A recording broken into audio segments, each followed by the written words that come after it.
Welcome to my channel. मी आहे advocate Varsha from Nashik. आजच्या व्हिडिओमध्ये आपण एक पॉईंट नोटीस करूया. जेव्हा की मेंटेनन्सचा ऑर्डर होतो, मेंटेनन्सची केस फाईल होते, एका हजबंडच्या अगेन्स्टमध्ये वाईफ मेंटेनन्सची केस फाईल करते आणि त्याच्यामध्ये ऑर्डर पास होतो मेंटेनन्स देण्याचा, ठीक आहे. आणि तुम्ही मेंटेनन्स देत नाही, ठीक आहे. त्याच्यानंतर execution of maintenance case file करते तुमची वाईफ. त्यानंतर जर तुम्ही मेंटेनन्स देत नसाल तर तुम्ही काय होऊ शकते त्याच्यानंतर, ठीक आहे. तर तुमच्या अगेन्स्टमध्ये एक नॉन बेलेबल वॉरंट इश्यू होतो. तुम्हाला पकडून आणि पोलिसाद्वारे पकडून कोर्टामध्ये हजर केले जाते. तुम्ही एकच सेंटेन्स मानता की नाही देणार मेंटेनन्स, जे करायचं आहे ते करून घे, मी 1 महिन्याच्या जेलमध्ये चाललं जाणार, पण तुला मेंटेनन्स देणार नाही, ठीक आहे. तर काय वाटते तुम्हाला की तुम्ही जर मेंटेनन्स नाही दिलं तर तुम्हाला फक्त 1 महिन्याची जेल होणार? नाही, जितक्या वेळेस तुम्ही मेंटेनन्स नाही देणार, ठीक आहे. हे म्हणजे ह्या महिन्यातला मेंटेनन्स तुम्ही नाही देणार तर 30 दिवसाची जेल होणार. तुम्ही जर पुढच्या महिन्यातली मेंटेनन्स नाही देणार तर अजून तुम्हाला 30 महिन्याची जेल होणार. आणि ते मेंटेनन्स तुमचं असं एक जमा होत जाणार की तुम्ही इतकं मेंटेनन्स ड्यू होत जाणार की ड्यू दिलं नाही तर मग तिसऱ्या मंथला जर तुम्ही मेंटेनन्स नाही दिलं, मेंटेनन्स देण्यासाठी तयार झालात, तर मग ते 2 महिन्याचं मेंटेनन्स जोडून समजा फॉर एक्झाम्पल जर 10,000 रुपये मंथली मेंटेनन्स जर झालं असेल तर ते 2 महिन्याची ड्यू 20,000 आणि हे 10,000, तर ते तुम्हाला 30,000 द्यावं लागेल.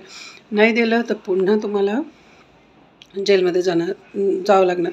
जितक्या मंथमध्ये तुम्ही मेंटेनन्स देणार नाही तितक्या मंथला तुम्हाला रिपीट तेवढ्याच 30 दिवसाची जेल होऊ शकते. शिवाय याच्या व्यतिरिक्त कंटेम्प्ट ऑफ कोर्टसुद्धा लागू शकते तुम्हाला की कोर्टाच्या ऑर्डर फॉलो नाही केल्यामुळं तीसुद्धा एक पनिशमेंट भेटू शकते. आणि तिसरी म्हणजे जर तुम्ही मेंटेनन्स देतच नसाल तर तुमच्या नावानं असलेली प्रॉपर्टी अटॅच करून, मुवेबल असो किंवा इमुवेबल, ती विकून कोर्ट ते मेंटेनन्स वाईफला ग्रँट करू शकते. तर हे बिलकुल नका समजू तुम्ही की तुम्ही जर मेंटेनन्स नाही दिलं 30 दिवसाच्या तुम्ही जेल काटून आले तर तुमची सजा माफ होऊन जाईल किंवा तुम्हाला त्याच्यानंतर जेलमध्ये जावं लागणार नाही किंवा केस खतम होऊन जाणार. तर हा बिलकुल गैरसमज आहे. सुप्रीम कोर्ट आणि हायकोर्टाचं जजमेंट आहे की हजबंडनी काहीही करावं, जर त्याची वाईफ जर इनकॅपेबल आहे अर्निंग करण्यासाठी तर हजबंडनी काहीही करावं, मजुरी करावं, लेबर करावं, काहीही करावं, पण तिला मेंटेनन्स द्यायचं म्हणजे द्यायचंच. तर हे एक कंपल्सरी प्रोव्हिजन आहे की मेंटेनन्सचा ऑर्डर झाला तर तुम्हाला पे करावं लागेल, नाही तर तुम्हाला जेलमध्ये कंटिन्युअसली जावं लागेल तितके तुम्ही डिफॉल्ट करणार पेमेंटसाठी. तर आय होप तुम्हाला व्हिडिओ समजला असेल आणि जे मिसकन्सेप्शन आहे ते दूर झाले असेल. तर असं कधीही बोलू नका की मी जेलमध्ये जाणार पण तुला मेंटेनन्स देणार नाही, कारण की याचे परिणाम तुम्हालाच भोगावं लागेल.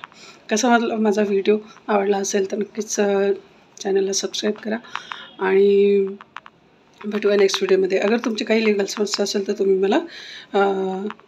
माझी अपॉइंटमेंट घेऊ शकता, ठीक आहे. But fees are applicable. Thank you.